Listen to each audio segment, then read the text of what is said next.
May mga pamilyang nagugutom dahil imbis na ibili ng pagkain o bigas, mas nanaisin pa nilang ipalit sa kalakal na meron kang tanga ka.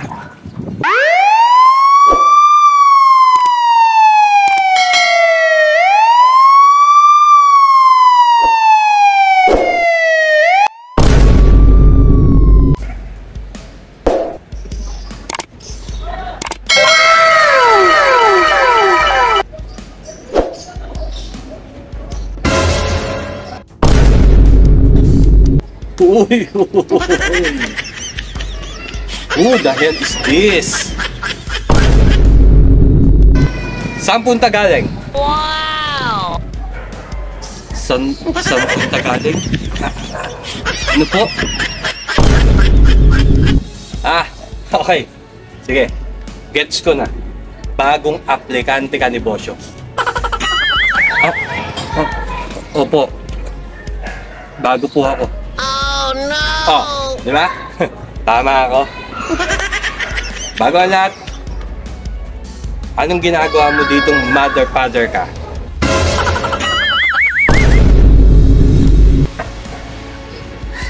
Anti-illegal drugs po. Oh my Section God. 5-11. Oh no! Uy! Bossing! How are you? Anti-illegal drugs. Section 5-11. Ay, tarity ha? Nobel recommended yan, bata. Oh my God. Sana dinurog nyo na lang yung 5 para 11 na lang. At sa 11, may bail. Ganun na nga po yung ginawa namin, boss, pero ayaw ng mga arresting officer eh. Oh my God. Ayaw nila. Eh, alam mo na. Deserve mo yan. Bossing. Attention na, pero first time lang nang mabilibid. Oh no! O bago ka palang ihimas ng malamig na rayas.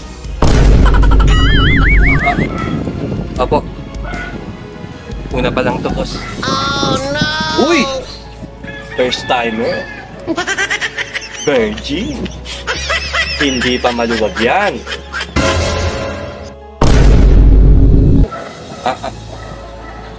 Ano po yung maluwag? Maluwag. Maluwag. Maluwag pa yung mga pasilyo rito para sa magiging tulugan mo, bata. Ikaw na lang bahalang makipagsiksikan dyan at makipag-amuyan dyan sa mga kapareho mong inmate. Pero boss, bala ko po sanang mag-VIP. Oo nga pala. Bossing ka nga pala. VIP? Wala na. Oh no! Wala? Paano kung wala? Wala na. Mahirap bang intindihin yun? Ibig sabihin, okupado na lahat. Kaya, makipag-amuyan ka muna sa mga kuwang na dyan sa pasilyo. Yun. Kahit po, dobling ko po yung bayad. Basta, meron lang po.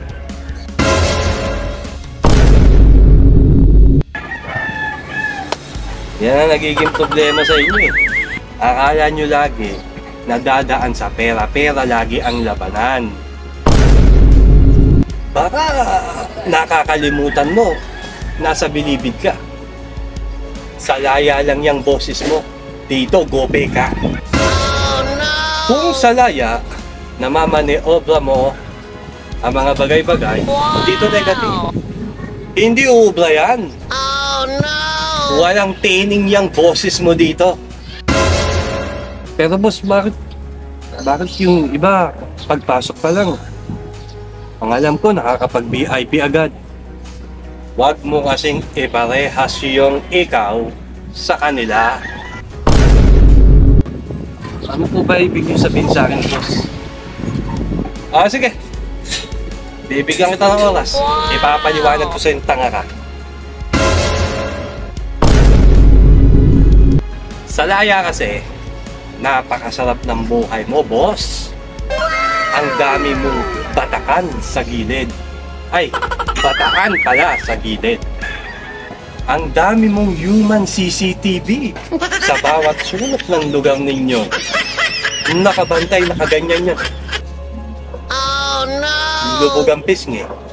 Tilatang mata. Tabingi ang panga.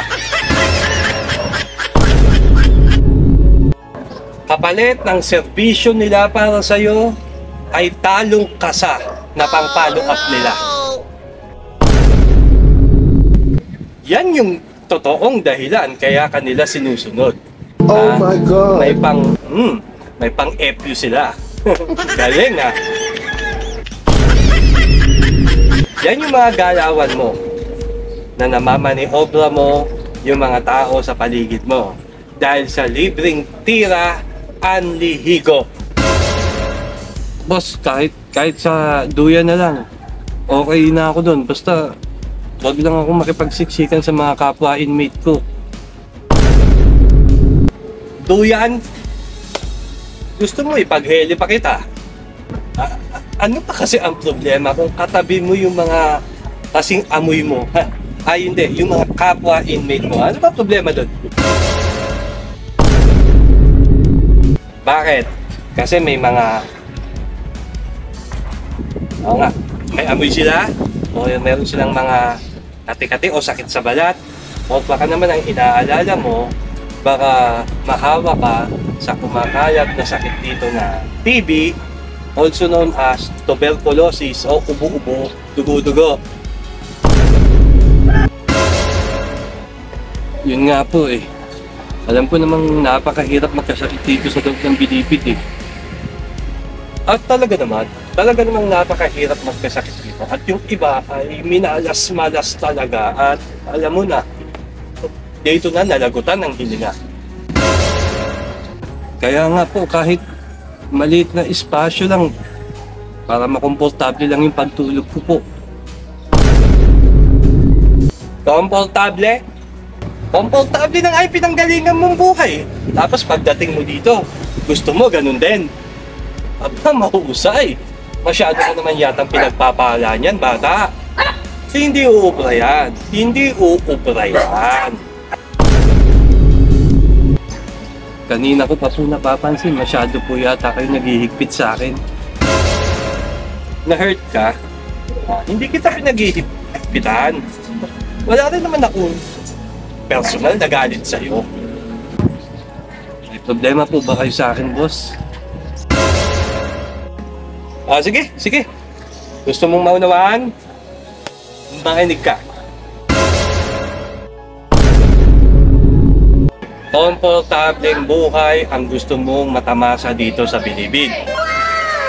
Ayaw mong makipagsiksikan sa mga kakosa mo, ang gusto mo maaliwalas ang pagtulog mo. Bakit ganon? Puro pang sarili mo lang yung iniisip mo. Oh no! Puro kaginhawahan lang para sa sarili mo. Ano po ba talagang ibig yung sabihin? Oh my God. Ito na nga pinapaliwanag ko, masyado ka nagmamadali eh.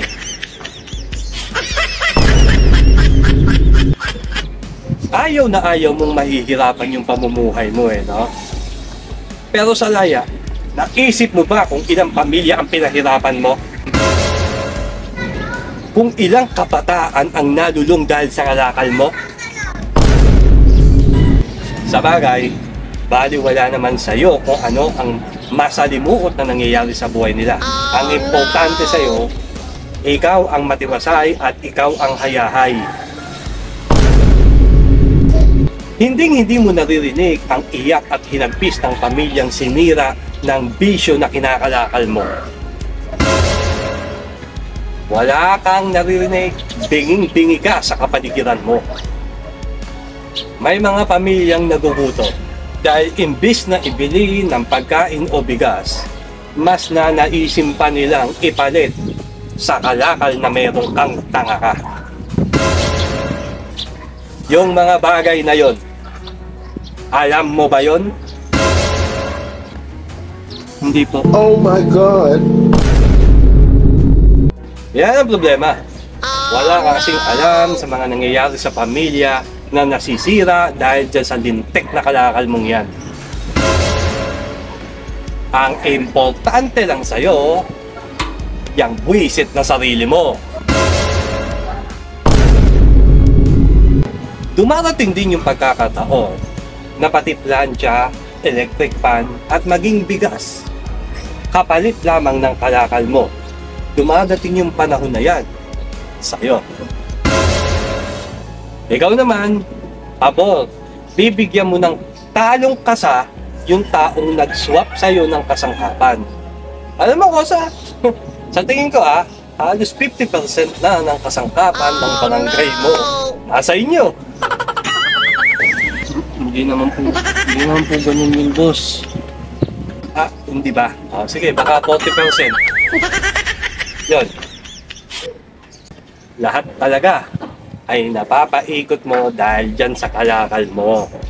Kailangan mong maramdaman yung mga bagay na hindi mo naramdaman noon nung panahong nasa laya kang hayop.